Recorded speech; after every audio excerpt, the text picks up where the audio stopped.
Welcome back. 6:43 right now. In Pennsylvania, there are penalties for driving under the influence or texting while driving, but not for falling asleep at the wheel. Fox 43 followed a family who's hoping their loss can shed light on what experts say is a vastly underreported issue on the road. This morning, Fox 43's Matt Maisel has more on their push to get people talking about drowsy driving. The morning of May 14th, 2020 started differently for Josh Bishop, and that was by design. You got to work outdoors. You got to go to a different place every day. On this day, Josh was setting up traffic cones outside the York Fairgrounds in West Manchester Township. He never saw the car coming. Josh was hit. He died after getting pinned to the back of his SUV. Police say the driver told them he fell asleep. It's very unfair. I have children who miss their dad on their first day of school. Betty will get married without her father walking her down the aisle. And under Pennsylvania law, experts say if found guilty, very few of those cases that don't involve DUIs, in very few of those cases do the defendants do jail time at all. So Josh's wife Felicia and mother Sandy are trying to do something about it. Charges of vehicular homicide or involuntary manslaughter could see jail time, but careless driving, even in death, is a $500 fine, and reckless driving will run you $200. Neither statute mentions anything about asleep or drowsy driving. I just don't want this to happen to another family with small children or anybody. Here's what the statistics tell us. According to the National Highway Traffic Association, about 1,500 people are killed each year due to drowsy or sleep driving.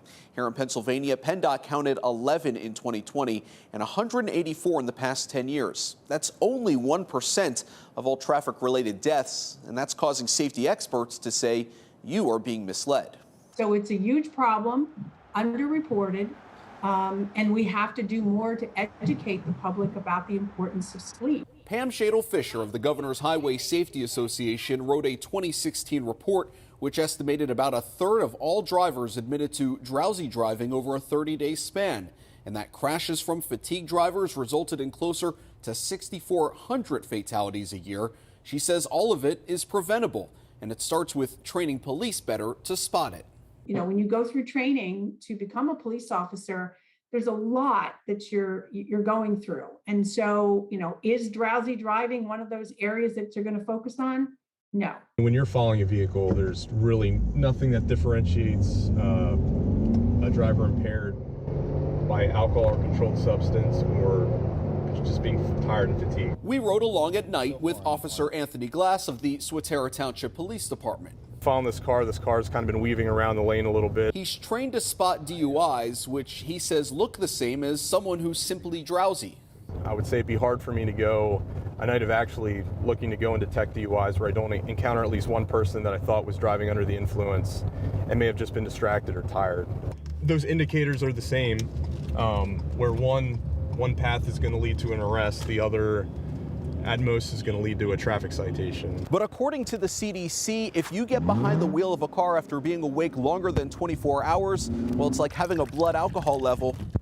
It's above the legal limit. And that's where Felicia and Sandy are trying to change Pennsylvania law. In fact, laws already exist in 2 other states which specifically penalize drivers who fall asleep or are drowsy at the wheel and cause a crash. Except the lawmakers that they've spoken to here at the Pennsylvania State Capitol so far haven't heard their plea. We get into what they've been told as our Drowsy Driving series concludes Wednesday on Fox 43. In Harrisburg, Matt Maisel, Fox 43 News.